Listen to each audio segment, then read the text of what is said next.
어떤 중년 부인이 고해 성사를 했답니다.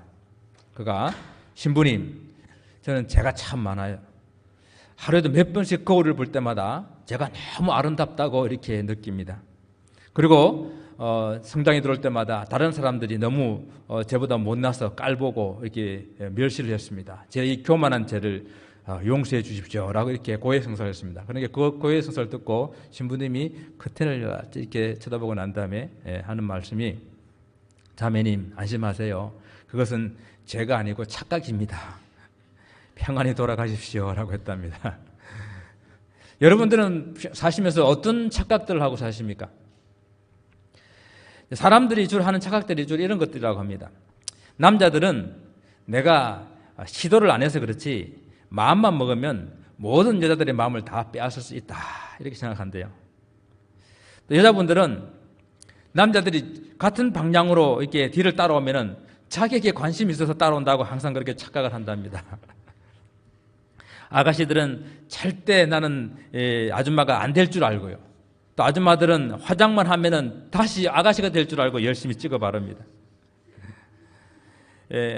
부모들은 또 어떻습니까? 내 자식은 머리는 좋은데 노력을 안 해가지고, 내 자식은 정말 착한데 친구를 잘못 만나가지고 항상 그런 착각을 잘하죠. 사람들이 복권을 살 때에 1등이 당첨될 줄 착각하면서 사는 것처럼 보통 사람들이 이런 착각을 하는 것은 그냥 봐줄만 합니다. 그런데 이런 착각이 더욱더 심하게 되면 병이 되고, 그리고 그런 착각이 다른 사람에게 해가 된다는 것이죠. 만약 그 착각하는 사람이 어떤 힘이나 권력을 가진 경우에는 그 결과가 심각해집니다.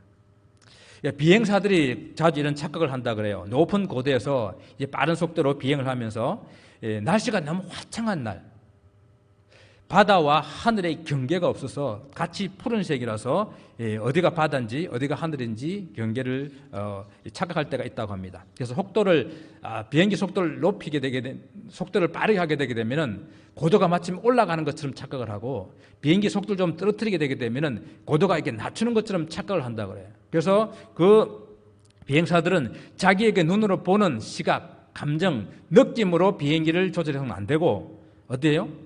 계기판을 봐야 되는 거죠. 만약 이런 조종사가 착각하게 되게 되면 그 비행기에 타고 있는 모든 탑승객들의 생명이 위험하게 되는 것입니다. 우리가 착각도 자유다라는 그런 말은 있지만은 특히 우리 성도들은 착각하지 말아야 될 것이 있습니다. 그것은 바로 이 영적인 착각입니다. 우리 믿음 생활의 착각이에요. 그래서 영적인 이 착각은 절대 자유가 아닙니다. 그 결과는 돌이킬 수 없기 때문입니다. 오늘 본문에 나오는 포도원 농부들의 비유를 통해서 그들이 무슨 착각을 하고 있었고 그 착각의 결과가 어찌 되는지 우리는 살펴보기를 원합니다.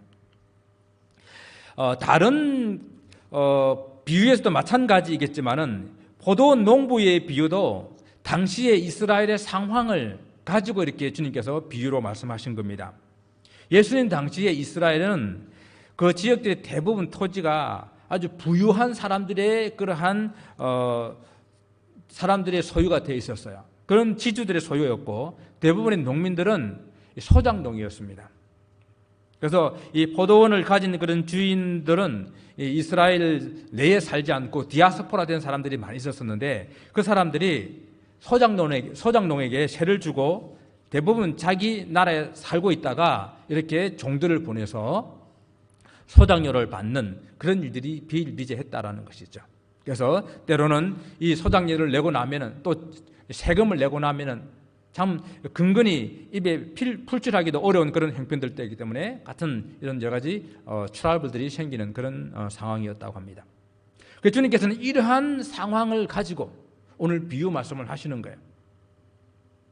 포도원 주인과 소작농이라는 그런 관계를 가지고 당시 사람들이 생각하고 받아들이는 것을 반대로 악한 포도원 주인이 아니라 정말 선하고 인자하고 사랑이 많은 그런 포도원 주인과 또 그에 반해서 악한 그런 포도원 농부들을 비유를 해가지고 오늘 말씀을 하고 있는 내용입니다.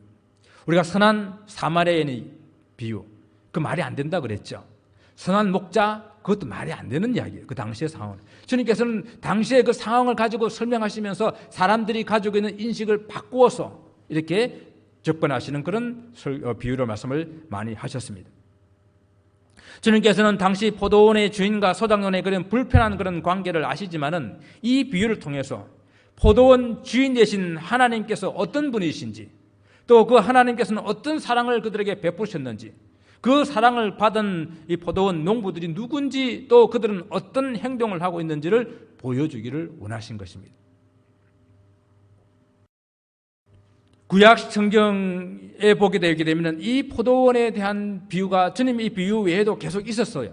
그래서 이 주님의 포도원 농부의 비유를 들었을 때에 이 제사장들과 이 당시 종교 지도자들은 무엇을 말하는지 그들은 느끼기 시작했을 것입니다.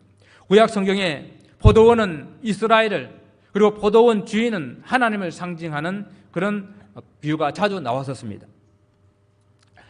그래서 포도원 농부는 바로 그들 종교 지도자들을 나타내고 있는데, 이사야 5장 1절에서부터 7절 그 말씀을 보게 되게 되면은 이 포도원 주인이신 하나님께서 정말 좋은 포도 열매를 맺기를 바라며 기름진 땅에 아주 극상품의 포도나무를 심었는데 그들은 들포도를 맺었다라고 한탄하십니다. 또한 예레미야 2장 21절에 보게 되게 되면은 하나님께서는 참 종자, 귀한 포도나무를 심었는데 그들이 악한 그런 가지를 내었다라고 말씀을 하시게 됩니다. 그래서 에스겔서 15장 1절에서부터 6절 말씀에서는 그렇게 열매 맺지 못하는 이스라엘, 열매 맺지 못하는 그런 포도나무는 불에 던져져서 땔감으로밖에 쓸 수가 없다라는 것을 경고하시는 말씀입니다. 그러니까 이러한 비유 말씀을 들었을 때에 이들은 그 말씀이 무슨 말씀을 의미하는지 알았습니다. 특히 이 비유는 바로 예수님께서 예루살렘 성전에서 하신 그 일 때문에 제사장들과 그리고 장로들이 예수님께 물어봤잖아요. 무슨 권위로 이런 일을 행하였느냐? 누가 너에게 이런 권위를 주었느냐라고 따져 물었잖아요. 그 질문에 대한 비유의 말씀으로 대답을 해주고 있는 것입니다. 그래서 주님께서는 이 유대 종교 지도자들에게 대한 그런 비유의 말씀인 것입니다. 한 집 주인이 포도원을 만들었습니다. 산 울타리를 다 두르고 그리고 거기에 즙을 짜는 포도 틀을 만들어 놓고 그리고 망대를 세워서 참 이런 포도원은 거의 완벽한 그런 포도원이죠. 그리고 그 기름진 그 땅에다가 아주 극상품의 포도나무를 다 심어 놓고 이제 그 포도원을 농부들한테 세를 주고 타국으로 떠났다는 것입니다. 그래서 나중에 열매를 거둘 때가 가까워서 그 열매를 받으려고 이 농부들에게 이 주인이 종들을 보냈습니다. 당연히 포도 수확량의 얼마를 주인에게 바쳐야 되는 것이죠. 그는 처음에 계약이었습니다. 그러나 농부들은 주인이 보낸 그 종을 심하게 때리고 죽이고 돌로 쳐서 그냥 보내버리게 됩니다. 주인이 그 다음엔 처음보다 더 많은 종들을 다시 보냈습니다. 그들에게 똑같이 이렇게 행했습니다. 그래서 주인은 마지막으로 생각한 것이 내 아들을 보내야지. 내 아들을 보내면 그래도 아들이니까 저들이 존경하는 그런 마음을 가지고 대해주겠지라는 마음을 가지고 아들을 보냈습니다. 그런데 이번에는 농부들이 그 아들을 잡아서 포도원 밖에 내쫓아 죽여버렸다라는 이 비유의 말씀입니다. 그런 포도원 농부들이 무슨 생각을 하였기에 이런 행동을 했을까요? 생각해 봅니다. 다른 포도원들은 달리 이 포도원은 정말 좋은 조건에 선한 주인을 만나서 이 소작농들은 그냥 자유롭게 농사를 지으면 되는 거예요. 그리고 주인과 맺은 그 계약 조건만 잘 맞추면은 정말 편안하게 거기서 농사를 지을 수 있는 것입니다. 그런데 왜 이 농부들은 이 주인이 보낸 종들에게 이 악한 행동을 했을까요? 혹시 포도원 농부들이 이런 착각을 한 것은 아니겠습니까? 포도원이 자기들의 소유로 착각한 것은 아닌 것이에요. 포도원을 만들어서 열매를 맺기까지는 시간이 걸립니다. 더군다나 이 포도원 주인은 세를 주고 타국으로 떠나버렸어요. 그러니까 이 농부들은 자유롭게 농사를 지을 수가 있습니다. 타국으로 갔다 하는 것은 금방 돌아올 것이 아니잖아요. 쉰 년 동안 물론 그들이 땀을 흘리고 그리고 그들이 가지를 치고 턱을 복돋우고 걸음을 주고 여러 가지 수고했을 것입니다. 그런 수고가 혹 그들에게 이 포도원이 내 것이냐 착각하게 하지는 않았을까요? 사람들은 그런 착각을 자주 하는 것 같아요. 제가 지난번에 3년 동안 그 차를 리스했잖아요. 가끔 보다 보면 그 차가 내 차인 줄 알고 막 하다가 이 차 리턴해야지. 스크래치 나면 안 돼.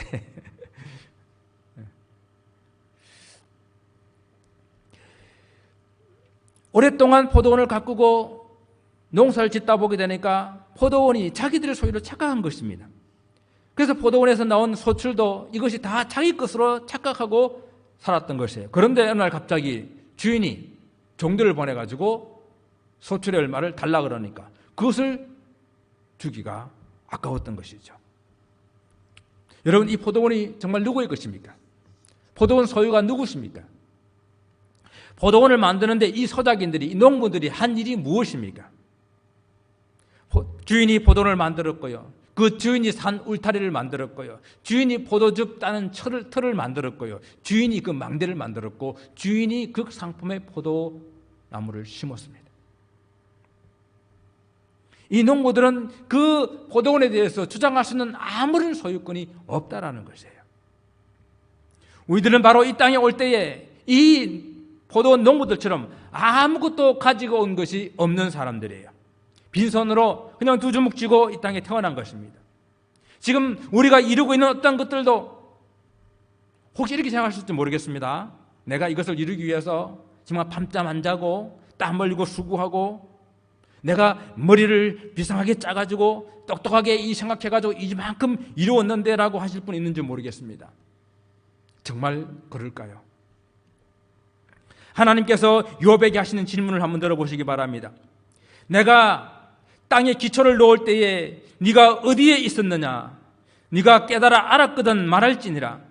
누가 그것의 도량법을 정하였는지, 누가 그 줄을 그 위에 띄웠는지 네가 아느냐? 그것의 주추는 무엇으로 세웠으며 그 모퉁이 돌은 누가 놓았느냐? 욥은 그 주님의 질문에 한마디도 대답할 수가 없었습니다. 욥이 이 땅에 존재하기도 전에, 아니 이 땅에 어떤 인생도 존재하기 전에 만군의 하나님, 전능하신 그 하나님께서 이 모든 것을 다 만드셨기 때문입니다. 우리는 하나님께서 만드신 이 모든 것을 잠시 빌려 쓰는 소작농부일 뿐이에요. 지금 내 손에 있다고 그것이 내 것이라고 우리는 착각하지 말아야 합니다. 우리는 처음부터 아무것도 없었고 지금 내가 가지고 있는 이것도 내 것이 아니라 고백할 수 있어야 되는 것이에요. 모든 것이 주께로부터 왔다라고 인정하고 우리는 주님을 위해서 사용하다가 다시 우리는 빈손으로 하나님께 돌아가는 것입니다. 혹 이들이 주인이 영영 돌아오지 않을 거라고 착각하지는 않았을까요? 주인이 포도원을 맡겨놓고 타국으로 갔다 그랬어요. 1년이 지나고 2년이 지나고 3년이 지나도 주인이 돌아오지 않는 거예요. 그러니까 농부들은 생각하기를 주인이 안 돌아오는 것 아니야? 그렇게 착각할 수도 있었다는 것이죠. 실제로 이 디아스포라 된 주인들이 세를 지고 떠났다가 금방 오는 것이 아니라 아주 오랜 기간 동안에 있다가 돌아오는 경우들도 많았었고 때로는 타국에 살다가 그냥 그곳에서 죽는 경우들도 많이 있었다라고 합니다. 그렇게 되면 얼마나 좋겠어요. 그러나 성경은 포도원 주인은 반드시 다시 돌아와서 그들의 열매를 계산하는 날이 있다라고 우리에게 말씀해 주고 있습니다. 달란트 비유이든 마태복음 25장에서도 주인이 타국으로 갔어요. 불의한 청지기 비유에서도 주인이 멀리 타국으로 갔습니다. 그러나 그 비유에서 강조하고 있는 것들이 무엇입니까? 주인은 반드시 때가 되면 돌아온다는 거예요. 그리고 주인이 돌아와서 그 열매를 계산하는 날, 셈하자고 하는 날이 있다라는 것입니다. 그런데 이 주인이 돌아온다는 이 사실을 망각하고 주인이 돌아온다는 것을 돌아오지 않는다라고 착각한 그런 종들은 어떤 삶을 살겠습니까?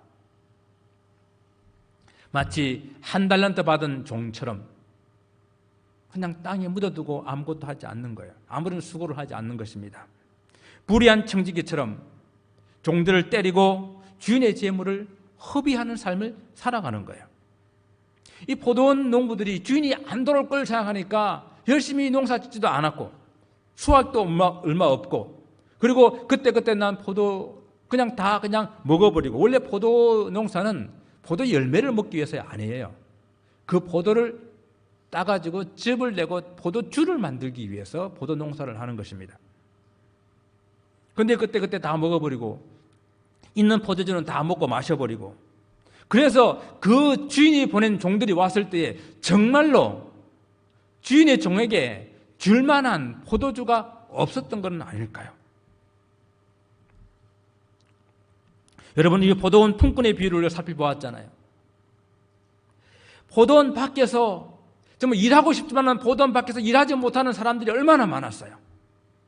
저녁 5시까지, 이제 1시간밖에, 해가 넘어가려면 1시간밖에 남지 않았는 그 시간까지 일할 자리를 찾지 못해서 그곳에 서성거리는 사람들이 얼마나 많았습니까? 그런데 이 사람들은 이렇게 잘 만들어진 최고의 포도원에 그저 그들에게 주어서 소작할 수 있도록 해줬으니 얼마나 감격하며, 얼마나 감동하며, 얼마나 감사하며 그 일을 해야 했겠습니까? 물론 오랫동안 주인이 오지 않았으니까 혹 주인이 돌아오지 않을 수도 있을 것이다 라고 생각할 수도 있었겠지요. 그러나 주인이 종들을 보냈잖아요.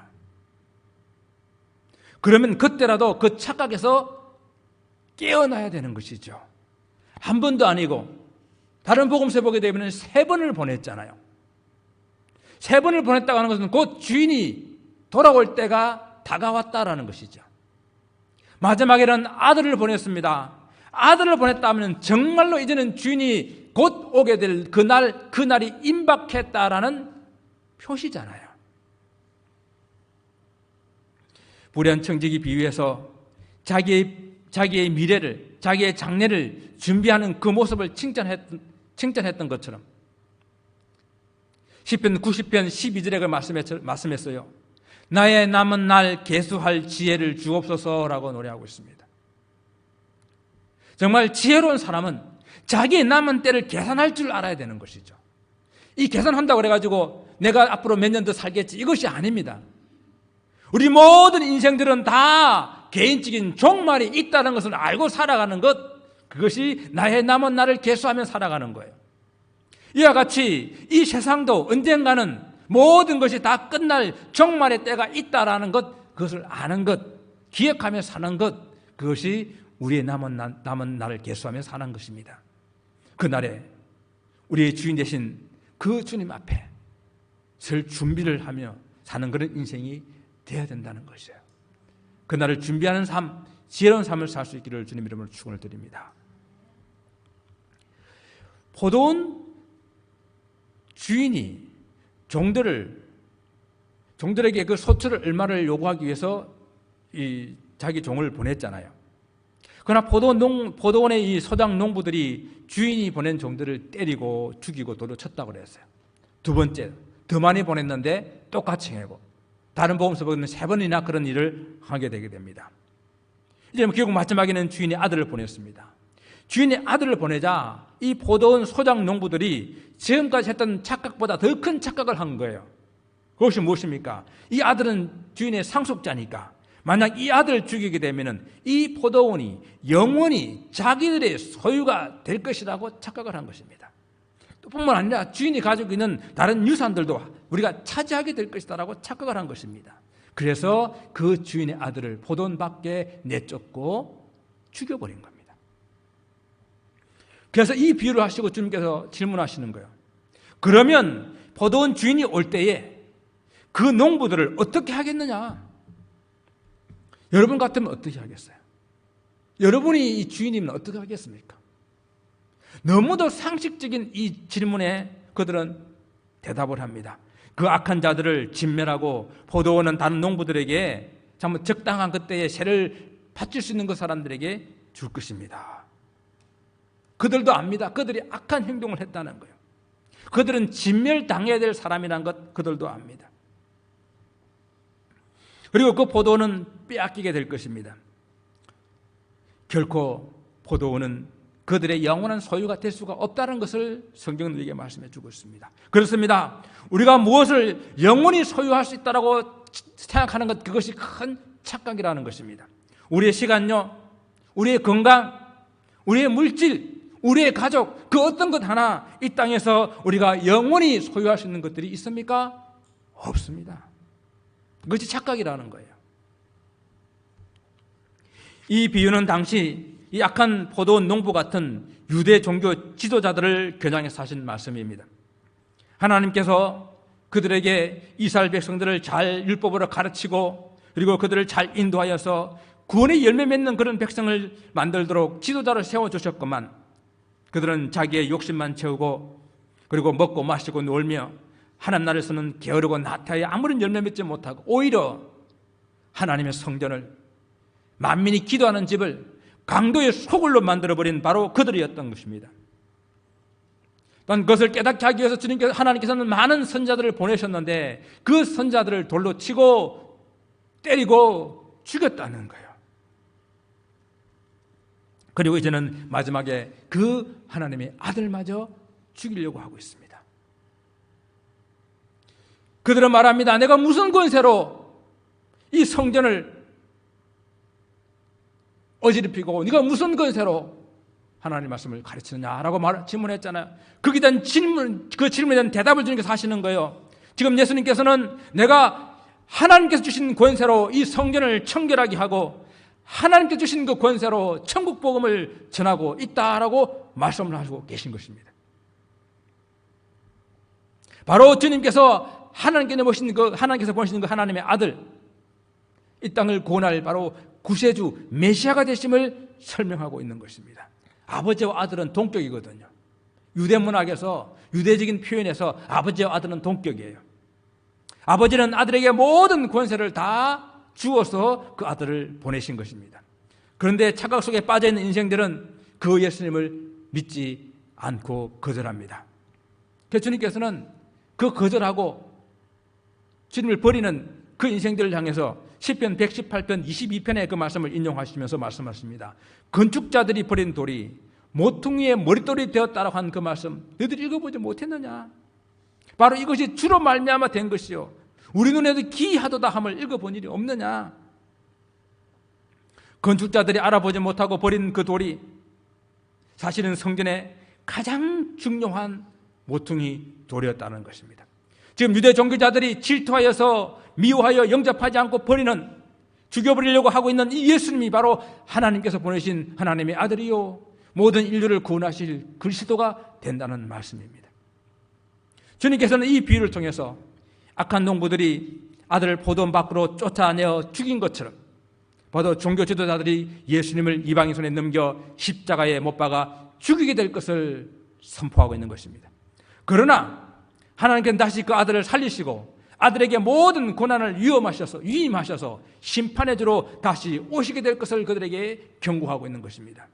그때 주님이 다시 오실 그때가 되게 되면 악한 포도원 농부들은 포도원을 다 빼앗기고 그 모든 하나님 나라를 빼앗기게 될 것을 엄중히 경고하고 있는 것입니다. 사랑하는 성도 여러분, 우리 사람이니까 착각하며 살 수도 있을 것이라고 생각합니다.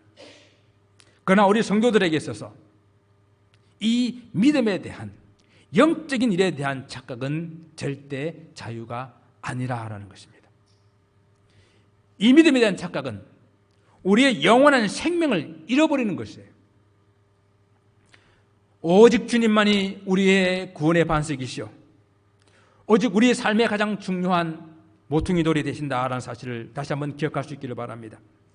하지만 이것을 믿지 않는 그런 사람들에게는 이 모퉁이 돌이 그들에게 그치는 반석이 되고 그것이 그들 위에 떨어지면 그들이 깨어지고 그 반석이 그들 위에 떨어지게 되면 그들을 가루로 만들 것이라고 말씀을 하고 있습니다.